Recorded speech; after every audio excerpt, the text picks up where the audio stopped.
याजूज माजूज के बारे में बहुत सी गलत फहमियाँ हैं जो पब्लिक में पाई जाती हैं और बाज़ ख्वास में भी पाई जाती है। और मसलन मैं एक बात आपके सामने रखता हूँ कि याजूज माजूज के बारे में ये आम बात है कि वो एक दीवार के पीछे कह दें और वो उस दीवार को चाटते रहते हैं ज़बान से और सारा दिन चाटते रहते हैं। जब थोड़ी सी कोई एक आध इंच जगह रह जाती है तो रात पड़ जाती है तो वो कहते हैं कि जी ये काम सुबह कर लेंगे और जाके सो जाते हैं और सुबह वो दीवार वापस पूरी होती है। ये एक आम तस्वुर है। ये जो दीवारें बनाई किसने थी? ज़ुल्करनैन ने बनाई थी और कुरान मजीद में उसका जिक्र है। और जब उन्होंने बना ली थी तो उन्होंने कहा था फमस्ताऊ अन यज़हरूहु, अब उनके लिए ये मुमकिन नहीं है कि इस पर चढ़ सकें। वह मस्तताऊ लहू नकबा, न इसमें नकब लगा सकते हैं। जिस चीज को हथियारों के जरिए से भी नकब नहीं लगाई जा सकती उसको जुबान के चाटने से नकब लगाई जा सकती है। मैं सिर्फ आपको गलतफहमी के सबूत के तौर पर एक बात पेश कर रहा हूँ कि कुरान मजीद कैटेगोरिकली डिनाई करता है कि उसे नहीं नकब लग सकती। अब हमें क्या तस्वुर है कि उसमें जुबान से चाट कर नकब लगा रहे हैं। अब मेरी बात समझ लें, याजूज माजूज का तस्वुर एक ऐसा तस्वुर है, यानी यहाँ उसके बारे में ये भी ख्याल पड़ जाता है कोई एलियन से, इंसानों में से जैसे है ही नहीं है। सारी गलत बातें, इंसान है और ये हजरत याफिस की औलाद में से।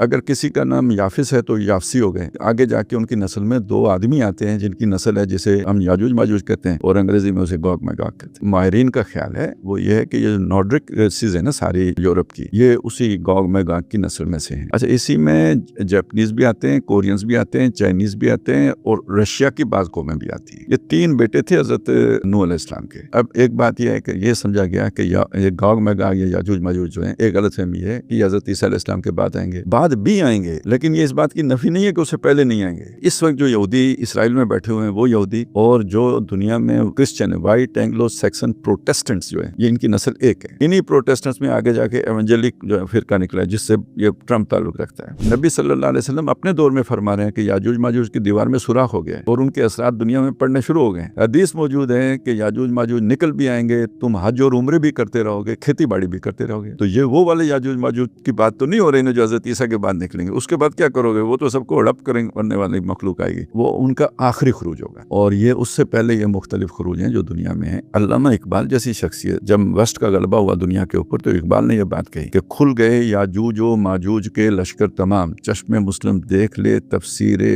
हरफे यनसिलून।